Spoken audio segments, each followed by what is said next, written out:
Meu nome é Jennifer, tenho 11 anos e minha pergunta é por que a gente soa? Jennifer, muitos animais, incluindo o homem, são animais chamados homeotérmicos. São aqueles que mantêm a temperatura corporal constante, a temperatura interna. Qualquer alteração que se tenha no sentido de aumentar essa temperatura ou diminuir, o organismo tende a corrigir. No caso especial de uma elevação da temperatura ou por uma exposição a um dia quente, por exemplo, no sol, por uma ação térmica dos alimentos, ou principalmente por um exercício físico ou uma combinação deles, há uma tendência da temperatura interna a aumentar. Para que isso não ocorra, existem mecanismos que vão manter dentro da normalidade. O principal desses mecanismos é realmente a transpiração.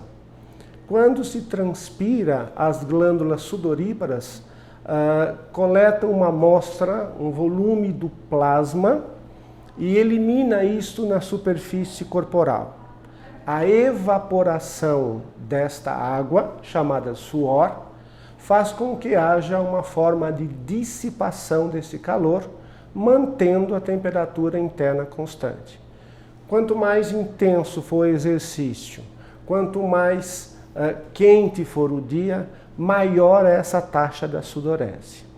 E para ela ser efetiva, além de um volume que deve ser transpirado, o suor, ele também deve ser evaporado.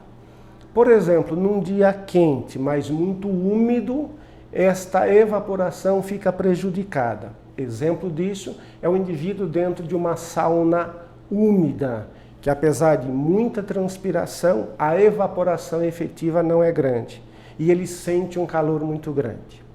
Diferente num dia seco, porém quente, como exemplo seria uma sauna seca, em que essa evaporação é facilitada e dessa maneira o controle térmico interno é ajustado adequadamente. É importante que esse controle interno da temperatura seja mantido muito constante, porque caso isso não aconteça, há uma redução do volume total de sangue, a chamada volemia, e isso traz prejuízos fundamentais, grandes, graves, tanto na manutenção da pressão arterial quanto na função renal.